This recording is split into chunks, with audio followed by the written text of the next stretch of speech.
عليكم السلام أحبتي، أهلا وسهلا بكم في برنامجكم لحظات قرآنية. ونحن لازلنا في موضوع الحج الصوفي.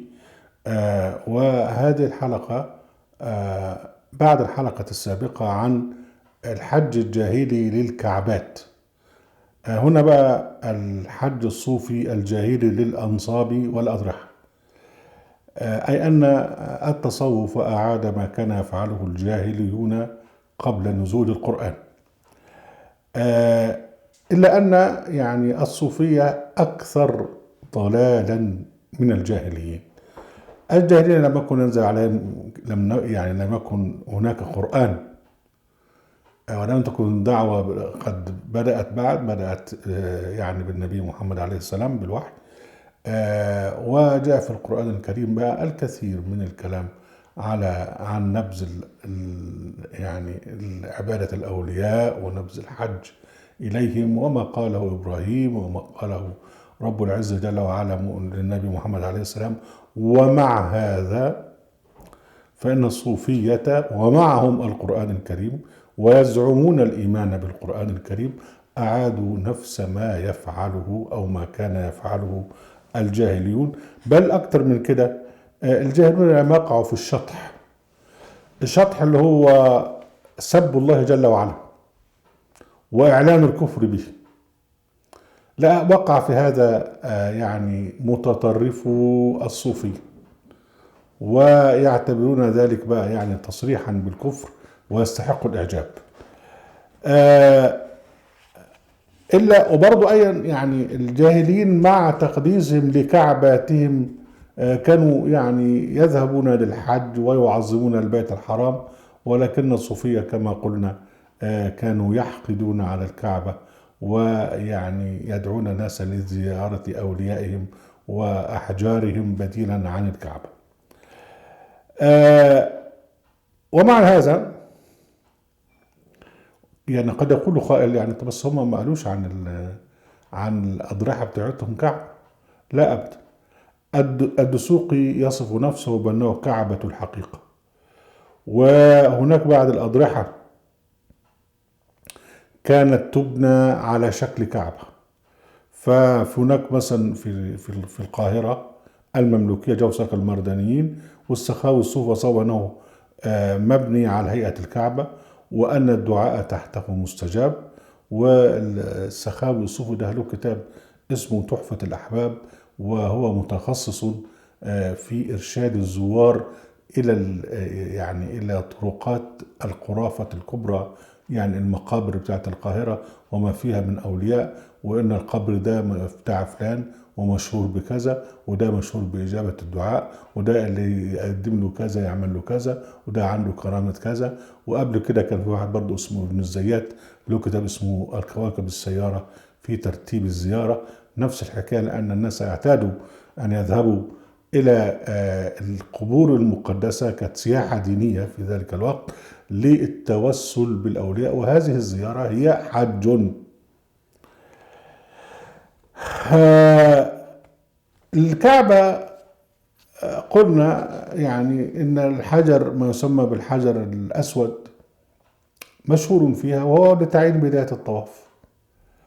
لكن في عصور بقى الانحلال العقيدي تم تقديس هذا الحجر، والجماعة الصوفية حرصوا على أن يجعلوا حجرا مقدسا داخل بعض الأضرحة بتاعتهم. يعني ضريح البدوي، والبدوي يعني أشهر ولي في مصر في العصر المملوكي وما تلاه، كان في حجر أسود يقول عنه عبد الصمد الأحمدي في العصر العثماني ومن كراماته أي البدوي، يعني أن هناك حجر أسود مثبت في ركن القبة، وكل من زار الأستاذ اللي هو أحمد البدوي يتبرك به. والحجر الأسود ده بيقول لك إن هو فيه أثر قدم منسوب للنبي، والناس بقى بيتبركوا بهذا الحجر تقديس الأحجار. يقول لك ده أصل النبي لما كان ماشي فراحت رجله غاصت في الصخر، فده بقى دي أثر من قدم النبي.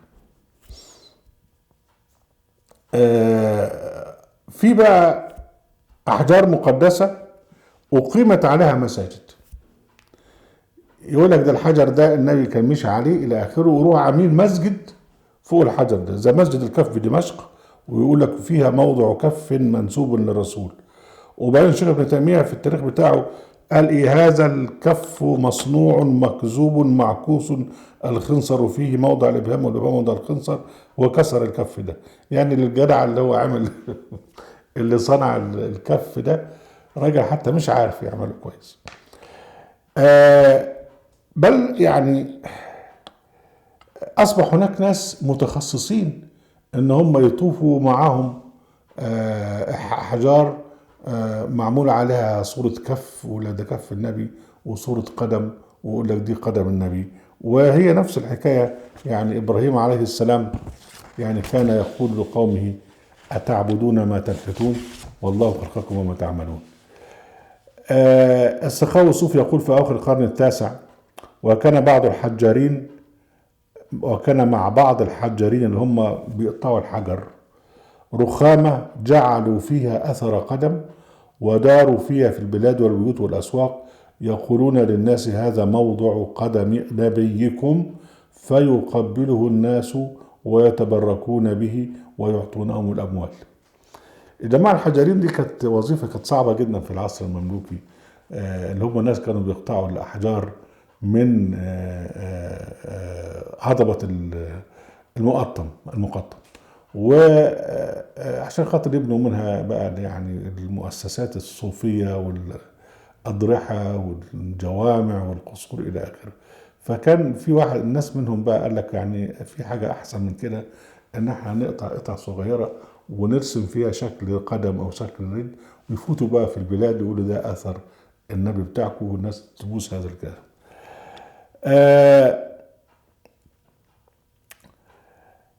طبعا الأضرحة كان يحج لها الناس من كل فج عميق، ويقدسون فيها الأحجار زي مثلا الحجر الأسود في مقبرة البدوي.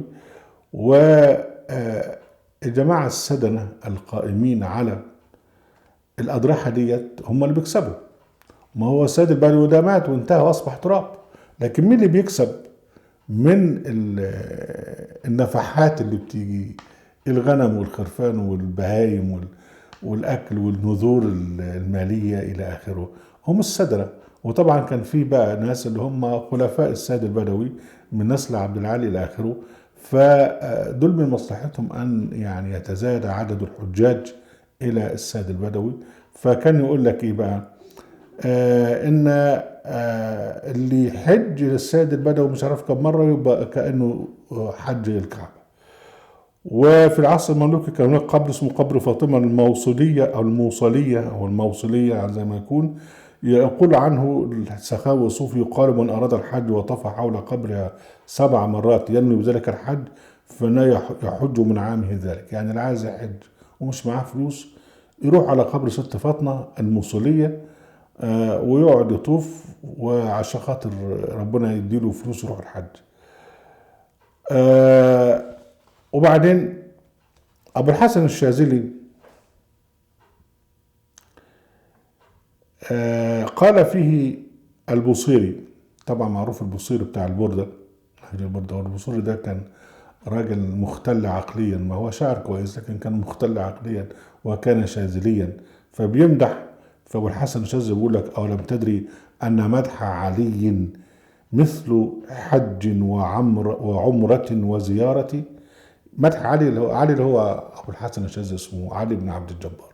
يعني أنت لما تمدح علي يبقى كأنك حجيت وعملت عمرة وزرت النبي كمان. طيب يعني سهل جدا، يعني بدل ما تروح يعني وتتكلف كل المصاريف ديت لمكة والمدينة، لا اقعد امدح في الأخ علي ويبقى ده كفاية عليك. ده كله دليل على أن الصوفية أعادوا الحج للأنصاب والأضرحة بأوسخ ما كان يفعله الجاهليون.